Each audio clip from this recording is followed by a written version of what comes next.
So you guys will be talking to him. If you haven't already, gave him your URL or anything like that, he's the guy that you want to give it to, and he's going to help on the technical side. And he knows Auto Response Plus better than most, or like from a technical perspective, better than the people over at Auto Response Plus do. So that we're using our autoresponder. So he knows his stuff. We're doing things quicker and faster all the time. But yeah, Eric's been with me for a while, and he's been awesome. So I love you, man. So he's sarcastic. You want to say anything? Say hi. I'm not a talker. He's a shy. He likes answering emails and talking on the phone. Hiding behind the computer. Behind the scenes. Yeah. So Eric, that's Eric. Why don't we do this? The next person that actually came on board with me was Craig. I've had a couple other people, but then Craig. Craig's here. Some of you guys probably talked to Craig on the phone. Craig's one of my strategists. He's on the phone with people a lot of times, and so that's funny. But he's done an extremely great job. He's been with me for, I don't know, a long time actually. A little over a year. Yeah, a little over a year, longer than Devon, and they've been done some amazing things for me. He's actually moved up now in my office. He's actually the sales manager. We have a sales team, and he's now the sales manager. So he went from scheduling his own appointments to getting on the phone to he's worked his way up. He's done an extremely great job. He's last month he did some amazing things for us, the company last month, and we're just proud of him and stuff like that. And he's just awesome. So you guys might, he's going to be around helping this weekend. Each of these guys, everybody here pretty much is going to be around helping you guys. So just give you an introduction. This is Craig.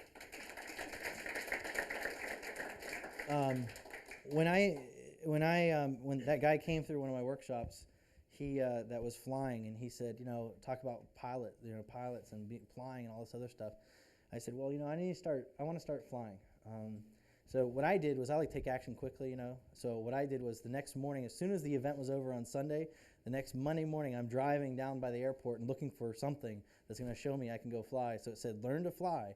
So I saw this learn to fly sign. I pull into the parking lot, and I go, listen, I want to get up in the air. Somebody's going to take me to fly. I want to go flying.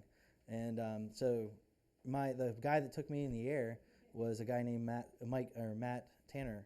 And Matt Tanner and I started flying together, and he was my flight instructor. And then while we were flying, and he was flying me to different events, I was like, hey, let's just rent a plane. Let's go to this event. Let's go here. And we'd fly all over. Last year, we were flying all over the place to each different event while I was renting the planes. And I said, and we were talking. And the cool thing is he learned a lot about the internet in the cockpit. So I'm sitting there, I was like, man, and I knew how much I'll ask him, we'll see about this in a sec, but he was making not as much money as, he was seeing me make money. And he was like, man, how are you doing this? And I would tell him. And he got on the internet and started implementing the stuff I was telling him. And he created this website called, now I can't even think. Yeah, privatepilotguide.com. And teaching people what they need to do in order to become a pilot and all the things to look out for, how to pick the great flight instructor. And we started coming up with new product ideas, and I was telling them strategies to make things happen. And I thought this is just a conversation we're having in the plane. Well, the guy's going and implementing it while we're doing it. And so he's selling ebooks online and things like that. And I remember one day we were at a John Childers event, and he's opening up his computer because we were in the room, and he's showing me, he's like, look at all this, and he's making sales while we were sitting there. It's so cool. He's been doing extremely well online, selling private pilot guides and stuff like that. And then I asked him, I said, man, do you want to come work with me? I need some help. I need somebody on my marketing team. And so Matt Tanner, you can come up here. He's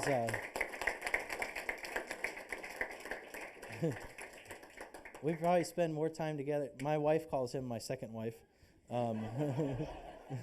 She does, because when I'm not at home, I'm with him, because we fly together all over the place. I recently bought a plane. He actually helped. He actually created the whole transaction, did everything. I didn't have to do anything to show up and give the money, and now we fly all over, and we got an awesome plane that we fly, and we have fun. We're going to Oshkosh next week together. If you guys know what Oshkosh is, we got Oshkosh planned. We're going to sleep underneath the wing of my plane, yeah. So I don't know if you have anything. It's a Comanche 400. Yeah, it's a Comanche 400. It's one of the fastest single-engine piston airplanes ever built. So yeah, we have fun. How fast? Well, it's about 220 206. miles an hour. Yeah, turn 20. We can get to here to LA. I think we flew out to LA in, 8 hours? 8.5 hours. Like 35 hours, gosh. Just a note, if you ever do get a chance to fly with them, make sure you check the weather.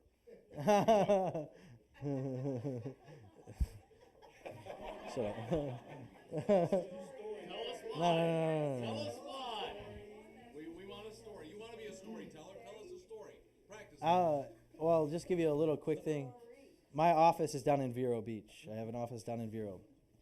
I decided to bring him down with Matt, and I decided to get a plane and go down to Vero.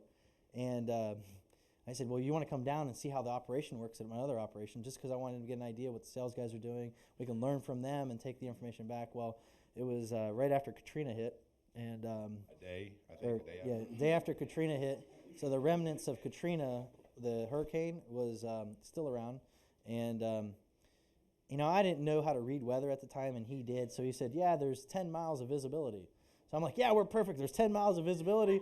We're perfect. Didn't realize it's not looking up. It's not 10 miles looking up. It's just, you have to dip underneath the fog to look for this 10 miles of visibility, but I guess there was. Anyway, we flew down, and you got to see, this is in that plane it was a 3-hour flight. So it was a long, in my plane it's like an hour, but in that plane it's 3 hours. But we were flying down, and of course he's got to take a pee halfway through it. So now we're mad at him because we got to land to have him go to the bathroom. So he's already made us mad. And but anyway, we were flying, and we said we were teasing him in the plane about different things, because we noticed when we were going over, I don't know what we were looking at, but we tilted the plane kind of sideways so we can look down at something. Cape, was it Cape? No, it was no, that was a couple times ago. But the race, Daytona. So when we're flying over Daytona, we want to see what Daytona looks like.